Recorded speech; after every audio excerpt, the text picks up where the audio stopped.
Well, Meghan Markle says she's flattered by claims she's shaping up as the next Martha Stewart as she sat down for her first wide-ranging interview since she launched her new lifestyle brand, As Ever.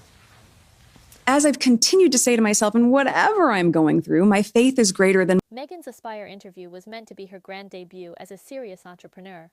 Vogue hyped it as her Martha Stewart moment, with Meghan claiming she was flattered by the comparison. Emma Grede, co-founder of Schemes and a Razor Shop, businesswoman, hosted the June 17th episode, per The Telegraph. The stakes were high. American Riviera Orchard, her lifestyle brand, needed a win after a shaky jam launch. Forbes noted her goal was to prove she's more than a royal rebel. She's a tycoon, but the stage crumbled fast. The Guardian reported Meghan's answers were clueless and rehearsed, leaving Grede visibly stunned. X erupted, with hashtag AspireFlop trending at 10 million posts. "She's pitching vibes, not a business," a tweet quipped, hitting 80,000 likes. Variety called it a masterclass in missing the mark. Instead of a triumph, Meghan delivered a performance that exposed her as out of her depth, setting off a global firestorm. Emma Grede didn't hold back. Known for her incisive style, per The Times, she asked pointed questions. What's your core market? How's your expansion strategy? What lessons from architects apply? Meghan's responses? Rambling word salads about community, light, and intention. The Daily Mail quoted her saying, "The brand is a feeling, not a structure," prompting a deafening silence. Emma looked lost, The Sun noted. X mocked, "Is she selling candles or mantras?" Meghan dodged metrics, distribution plans, or teen leadership insights. Forbes called her answers shockingly hollow. Her claim that jams sold out in 45 minutes, per People, was debunked by The Telegraph. Only 300 units were made, a PR stunt. "She's winning it on charisma," Variety wrote. The contrast with Grede's grounded expertise was stark. The Guardian quipped, "Meghan brought platitudes, Emma wanted plans." The interview didn't showcase a mogul, it exposed a mirage. The backlash was merciless. That evening, BBC News aired a savage segment, per The Times.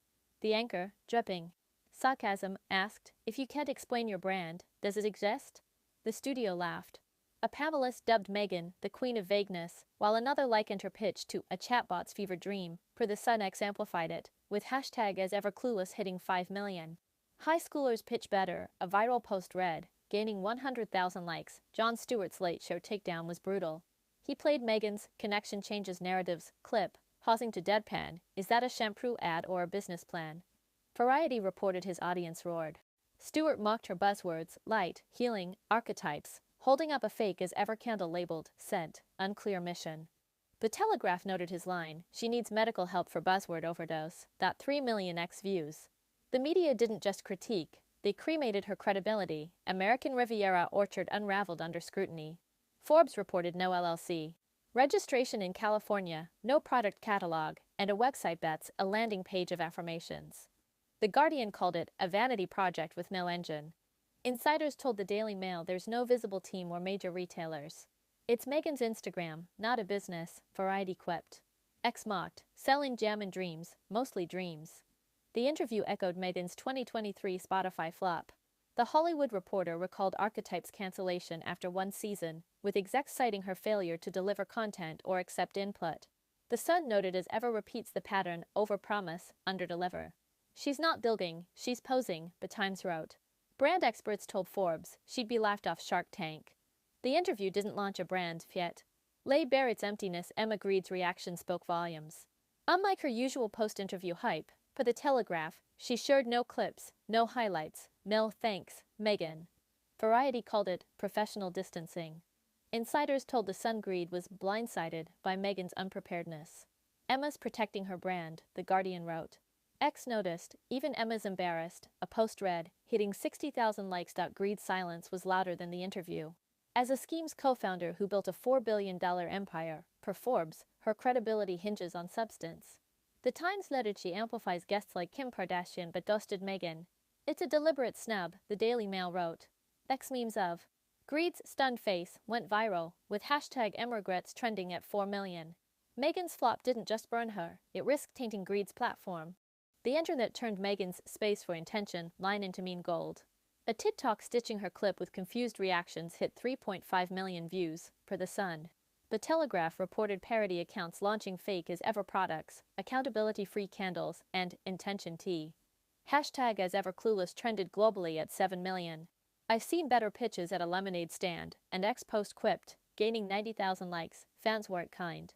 Variety noted her Instagram comments shifted from praise to roasts.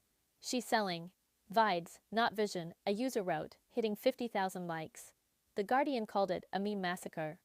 The public demanded substance, not word salad, per the Times. She's not Martha Stewart, she's a Pinterest board, the Spectator wrote. The internet didn't just laugh, it buried her entrepreneurial dreams, the interview dragged up old wounds. The Daily Mail resurfaced a 2018 bullying memo from Jason Knopf, then aide to Harry, William, and Kate, alleging Meghan bullied 2 PAs, targeting staff relentlessly. The Times noted her lawyers called it a smear tied to her. Oprah interview, but the Aspire flop fueled skepticism. X revives hashtag Meghan bully at 6 million, with posts like, date at work, dishes off Tamara?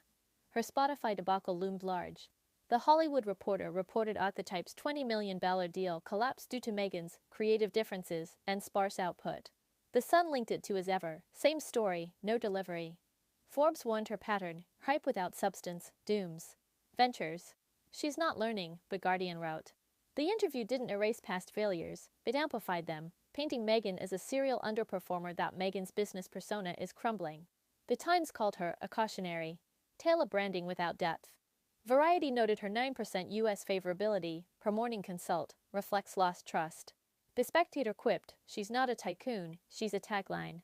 X roasted, from royal rebel to royal riddle. Hashtag Bremirage hit 5 million. Forbes warned, charisma isn't a business plan. Her team's damage control, a statement. Calling the interview vulnerable, per People, flopped. The Guardian tore it apart, offended doesn't mean unprepared. PR experts told the Daily Mail her buzzwords, healing, narrative, are hollow. The Sun noted fans want metrics, not mantras. She's a mirage, not Martha, Variety wrote. Without strategy, Meghan's empire is a house of cards, collapsing under scrutiny that Harry's absence in the narrative stings. Page 6 reported he's distancing from Meghan's ventures, focusing on Invictus. The Sun noted his silence during the fallout, unlike past defenses. He's embarrassed, The Telegraph quoted an insider. X buzzed with hashtag HarryTrapped, asking, is he funding her flops? His $30 million inheritance, per Forbes, strains under their $14 million Montecito mortgage. The interview's timing, clashing with Harry's legal battles, per The Times, adds pressure. The Guardian warned, he's tied to her chaos. Meghan's solo sprint risks isolating him. She's the visionary, he's the wallet, The Spectator quipped. Without his support, her brand's collapse could fracture their partnership. Leaving Harry to face the fallout alone, this wasn't just a bad interview, it was a death knell. The Times called it a warning sign her mogul dreams are done. Forbes warned, no strategy, no future. Meghan's pivot from royal to entrepreneur needed substance, not slogans. The Guardian suggested a reset, hire experts, build a real team. But Variety doubted change, she's addicted to hype. X agreed, no substance, no second chance. Meghan's credibility is flatlined. The Telegraph predicted, she's a punchline, not a pioneer. Without a drastic shift, metrics, clarity, humility, The Sun warned, she's done. As ever isn't a brand, it's a cautionary tale. Meghan's not building an empire. She's burning one, The Spectator wrote, as the world demands more than buzzwords and bravado. What's your take? Was Meghan exposed as a fraud, or is this just entrepreneurial growing pains? Can she recover, or is her brand DOA? Drop your thoughts in the comments, I'm all ears. If this Montecito meltdown has you hooked, smash that like button and subscribe for more unfiltered royal scandals. Thanks for watching, and stay tuned, the Duchess's next misstep might be her last.